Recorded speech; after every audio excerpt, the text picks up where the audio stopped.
Bonjour, shalom mes frères. En ce 5 octobre 2021, Jésus-Christ est merveilleux. Il nous a permis d'être encore comptés parmi les hommes, les femmes, les enfants vivants en ce jour. Ce que je vais vous dire, je l'ai vu le dimanche 3 octobre 2021. Et je vais essayer de dire aussi beaucoup de choses que j'ai vues la semaine dernière. Et j'aimerais te certifier que tout ce que je dis est sincère. Tout ce que je dis, c'est le Seigneur qui me le montre. Ce ne sont pas des hallucinations, non. C'est le Seigneur vraiment qui me montre ces choses-là. Donc, j'aimerais parler à une famille. Il y a une famille, il y a un enfant qui a fait une fugue. Le Seigneur m'a parlé de ça dans la nuit du 2 au 3, donc dans la nuit du samedi au dimanche. Il y a un enfant qui a fait une fugue. Quand je dis une fugue, les parents ne savent pas là où se trouve cet enfant. Vous êtes en train de le chercher, vous êtes parti dans des hôpitaux, vous êtes parti dans des postes de police et jusque-là, vous n'avez aucune nouvelle de votre enfant. On m'a montré un enfant et j'ai vu ses parents aller consulter un devin. Quand je parle de devin, en termes plus faciles en français courant, ce sont les féticheurs, ce sont les marabouts, ce sont les sorciers. Ce sont juste des appellations comme ça, mais ce sont tous des agents du diable. Donc j'ai vu ces gens aller consulter un féticheur pour que le féticheur puisse leur dire là où se trouve l'enfant. Quand le Seigneur me montrait cette scène-là, j'ai entendu « il est mort ». Et j'ai prié. J'ai vraiment prié pour cet enfant. Je sais pas qui est cet enfant-là, qui a fait une fugue. Les parents sont à la recherche de l'enfant, mais j'ai entendu l'enfant est mort. J'ai prié, j'ai dit Seigneur, faut pas que cet enfant-là puisse mourir. Si tu es venu me donner ce message pour les parents qui sont en train de chercher un enfant qui a fugué, il faut pas que cet enfant meure. Il faut pas que cet enfant meure. Je ne veux pas annoncer des mauvaises nouvelles aux gens. Donc j'étais en train de prier contre l'esprit de mort dans la vie de cet enfant. Donc, comme je disais, j'ai vu les parents aller consulter un marabout, un féticheur, un devin, un augure, c'est comme vous voulez. Et quand ils sont allés consulter cette personne, c'était un homme. Et cet homme-là était en train de parler. Je l'ai vu assis dans son, je sais pas appeler ça un sanctuaire ou un tabernacle ou son temple, là où il fait ses invocations, ses imprécations maléfiques. Je l'ai vu là, il avait les yeux ouverts, il disait « Moi, je fais des sacrifices ». C'est ce que ce féticheur-là était en train de dire. Il disait « Moi, je fais des sacrifices ». Ça veut dire que le fait d'être allé, vous êtes allé vous vendre dans la gueule du loup. Le fait d'être allé avec la photo de l'enfant, avec le nom de l'enfant, vous êtes allé sacrifier cet enfant. Je sais que ça fait mal. Je suis un parent. Je suis une mère. Je sais ce que c'est que de ne pas avoir des nouvelles de son enfant. Je suis passée par là. Vous passez la nuit, vous savez pas là où est l'enfant, qu'est-ce qui lui est arrivé. À la limite, vous ne dormez pas. Je suis passée par là et je peux comprendre ce que tu peux ressentir, toi, en tant que parent qui n'a pas les nouvelles de ton enfant. Mais je t'en prie, la Bible nous dit « Celui qui demeure sous l'abri du Très-Haut repose à l'ombre du Tout-Puissant. » Je dis à l'Éternel, mon refuge, ma forteresse. Fais de l'Éternel ta forteresse. Je sais que tu as besoin d'une réponse. Tu veux que quelqu'un te dise quelque chose. Tu veux que quelqu'un te dise, est-ce que l'enfant est toujours vivant pour que tu puisses dormir sur tes deux oreilles. Mais ne va pas chez les féticheurs, s'il te plaît. Les féticheurs ne vont pas résoudre ton problème. Tu vas aggraver la situation. reste dans la prière pour que rien ne puisse arriver à l'enfant. Ne va pas chez les féticheurs, je t'en supplie. Parce que j'ai vu ce féticheur-là en train de dire, je fais des sacrifices. Donc lui, il fait des sacrifices. Son boulot, c'est ça. Il sacrifie des gens et il sacrifie des choses. Si tu vas là-bas, dans ta vie, il va s'accomplir Jean 10:10. Le voleur va venir voler. Peut-être que l'enfant n'est pas mort. Mais le fait que tu sois allé dans cet endroit, tu es allé te vendre aux enchères. Ils vont te voler ton fils. Ils vont te voler ta fille. Et ils vont aussi te voler toi-même. Ne va pas chez les féticheurs, je t'en supplie. Quand tu as un problème, prie à la maison, sois patient. Je sais que c'est difficile pour toi.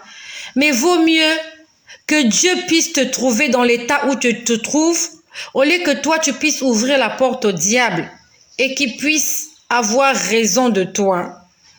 N'allez pas voir les féticheurs. Je suis en train de parler à des parents qui sont en train de chercher un enfant qui a disparu. N'allez pas voir les féticheurs. Ce féticheur-là va sacrifier quelqu'un. Peut-être même pas quelqu'un, il va sacrifier des gens. Ça, c'était dans la nuit du 2 au 3 septembre. Et j'aimerais vous dire quelque chose que le Seigneur m'a montré toujours dans la nuit. Il m'a montré une chorale des chantres. J'aimerais parler à des choristes, même pas à des choristes, à tous les enfants de Dieu. Je ne suis pas venue juger. Je ne suis pas venue condamner. Je suis venue répéter ce que je vois et ce que j'entends. J'ai vu des choristes, ils étaient nombreux dans cette chorale, en train de chanter des chansons religieuses. Sauf que dans cette chorale, chacun faisait comme il voulait. Chacun faisait comme il voulait. Quand je dis chacun faisait comme il voulait, en fait, ils n'étaient pas tous sur la même longueur d'onde. Quand on me les a montrés en train de chanter, normalement, quand les choristes chantent, ils doivent suivre un même rythme, des mêmes mouvements.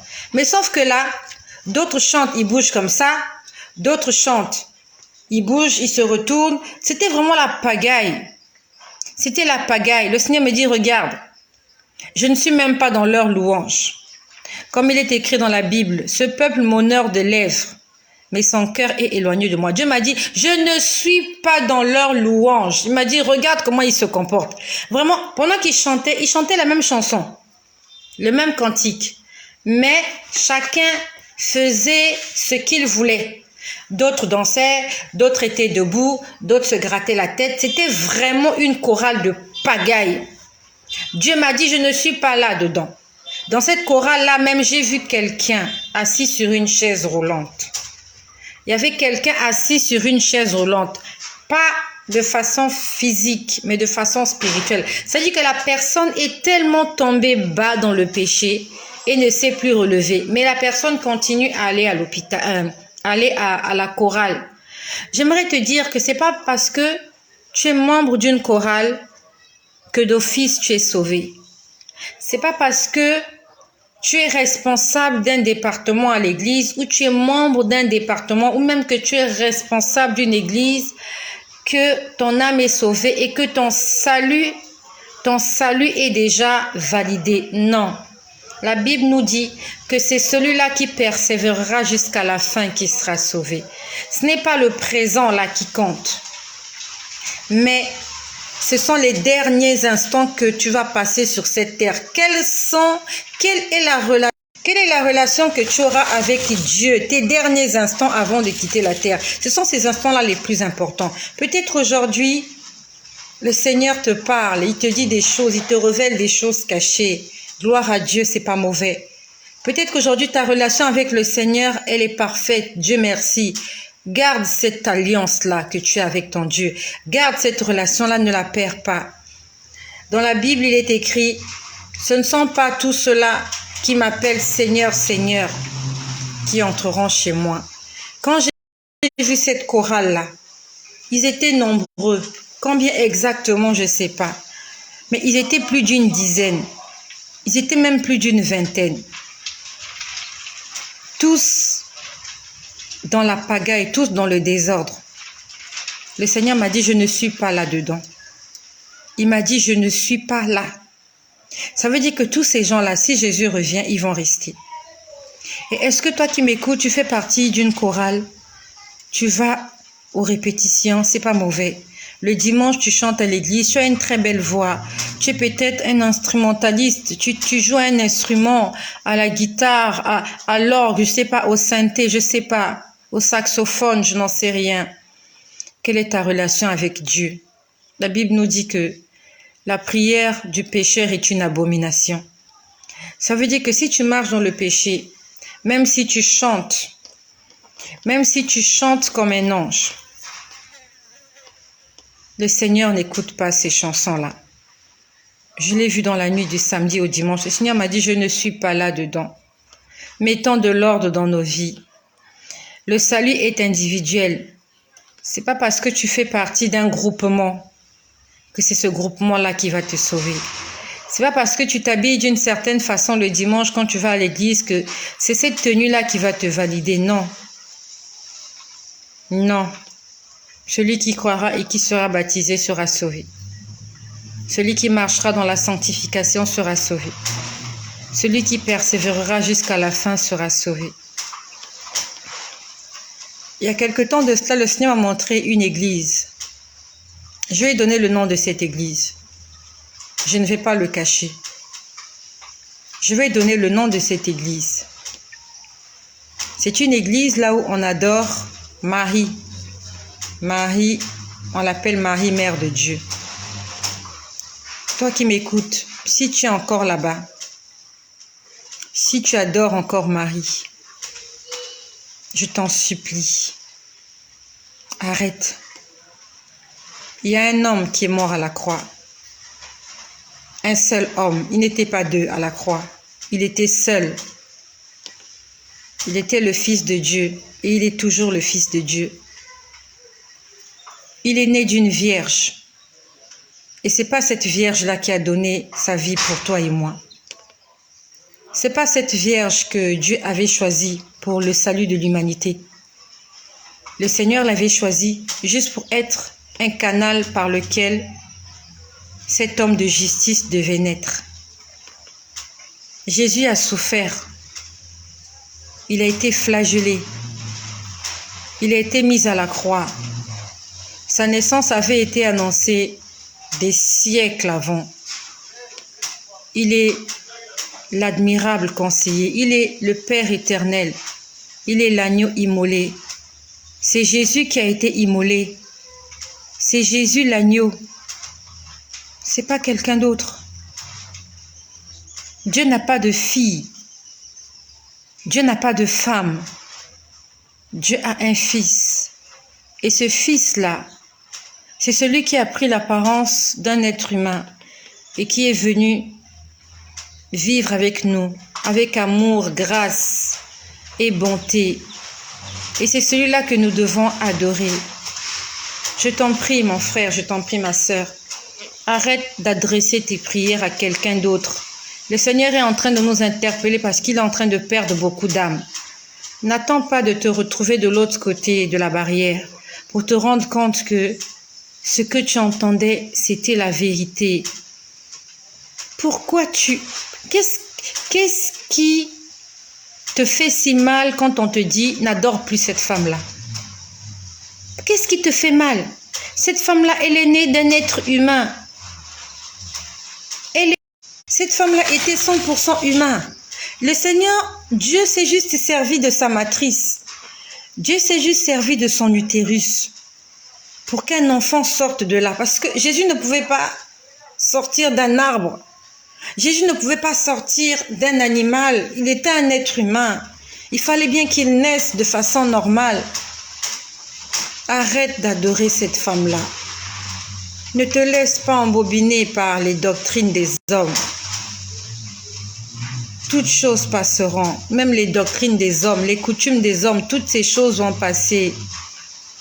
Même les prophéties passeront, mais seule la parole de Dieu ne passera pas. Et la parole de Dieu, c'est Jésus. Il a dit, je suis la parole. Pourquoi je vous dis ça? Parce que le Seigneur me montrait la semaine dernière comment toutes les personnes qui ont été baptisées dans cette église, ce que je t'ai dit, je ne l'ai pas inventé. Ce que je te dis, je ne l'ai pas médité. On me l'a dit. Et si je suis en train de mentir, demande au Seigneur de te révéler si ce que je dis est du mensonge. Si je suis en train de mentir, ce ministère va s'arrêter subitement. Si je viens ici pour des mensonges,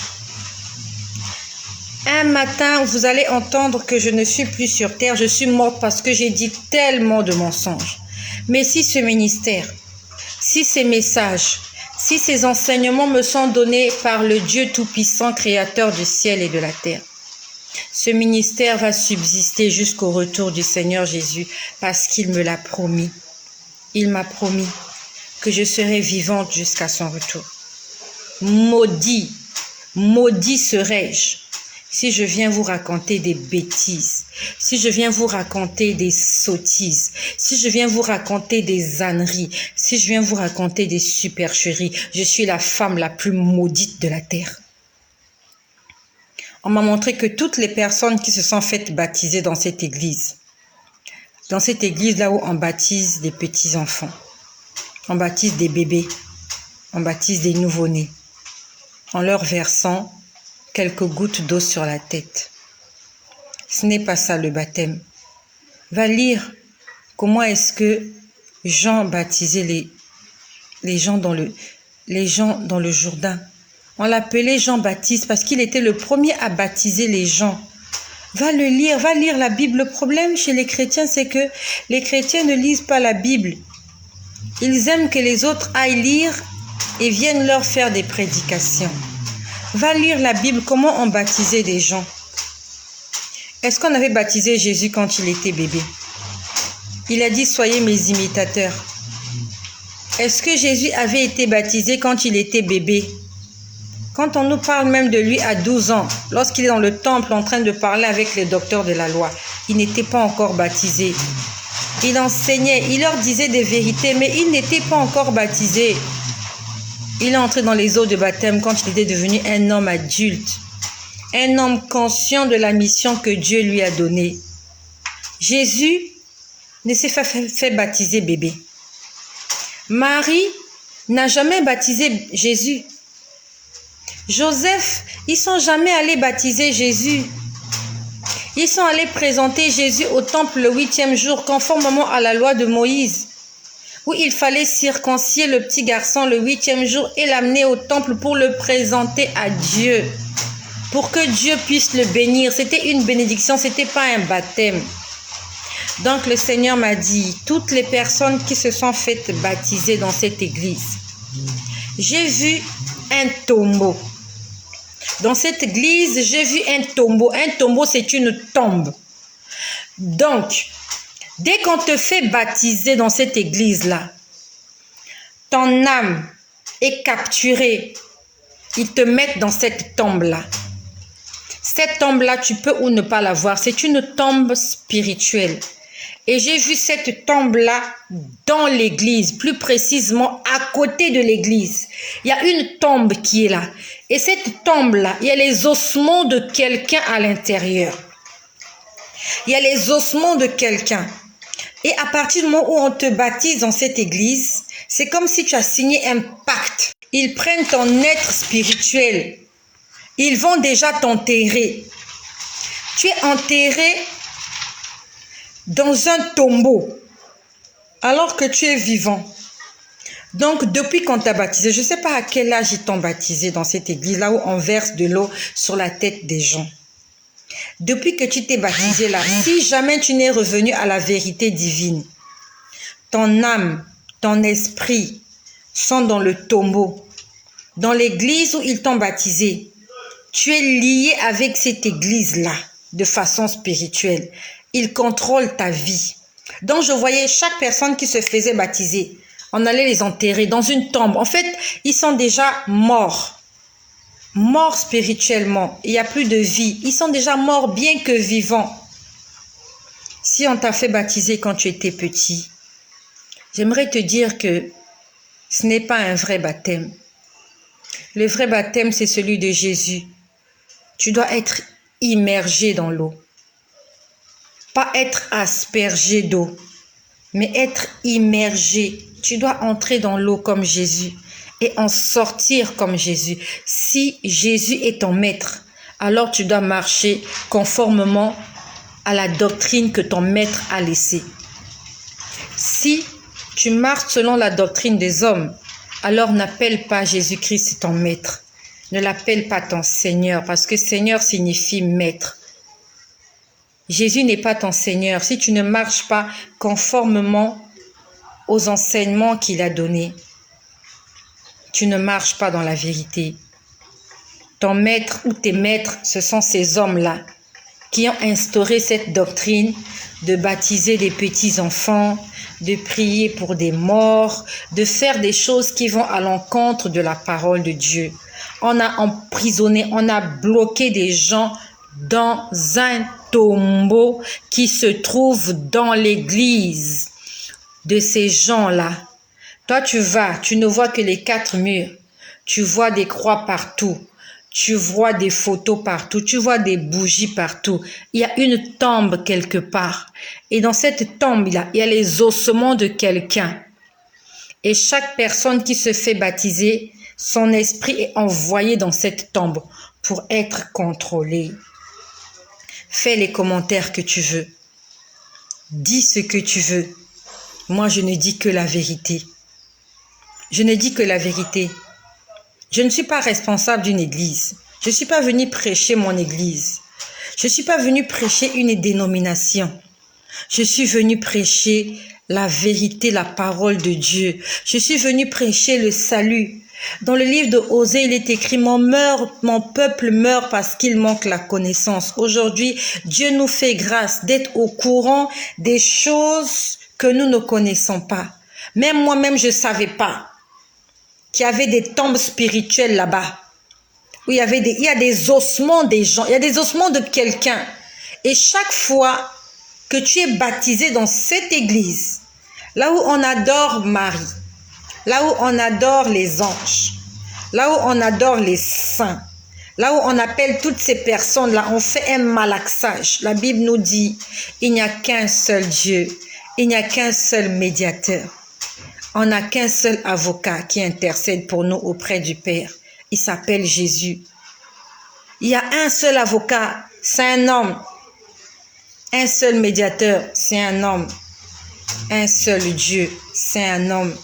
Et c'est celui-là qui dit dans Jean 14, 6, « Je suis le chemin, je suis la vérité et je suis la vie. » Il ne s'est pas arrêté là, il a complété. « Personne n'entrera au ciel s'il ne passe pas par moi. » Cette phrase-là, ça ne te fait pas réfléchir. Réfléchis un peu sur cette phrase. Personne ne rencontre Dieu s'il ne passe pas par moi. Comment on va t'expliquer ça en français facile? Quelle est ta langue maternelle? Que je te l'explique en ta langue maternelle? Je ne connais pas ta langue maternelle. Si tu es là, ça veut dire que tu comprends le français. Quand quelqu'un te dit « Personne ne peut accéder à cet endroit s'il ne passe pas par moi », ça veut dire que si tu passes par un autre chemin, tu vas te perdre. Si tu passes par un autre chemin, tu vas mourir. Si tu veux accéder à la vie éternelle, si tu veux aller au ciel, si tu veux un jour te retrouver au paradis et passer ton éternité à côté de ton Créateur, tu dois obligatoirement passer par Jésus. C'est ce que lui-même il a dit. Et Jésus n'a pas menti, il n'a jamais menti. Il n'est pas un fils d'homme pour mentir. C'était un enfant pur. Quand l'ange Gabriel est venu parler à Marie, il a dit « Je vais te donner un enfant pur. Le Saint-Esprit descendra sur toi et tu concevras Dieu sur la terre. Et c'est lui que nous devons servir. Marie est morte. Elle n'est pas morte sur une croix. Elle n'a pas souffert comme Jésus. Lorsque Marie est morte, pendant 3 heures, il n'y a pas eu les ténèbres comme quand Jésus est mort. Lorsque Marie est morte, il n'y a pas eu le tremblement de terre comme quand Jésus est mort. Va lire comment la terre a tremblé quand Jésus est mort. Comment il y a eu l'obscurité pendant 3 heures. Comment les gens étaient effrayés.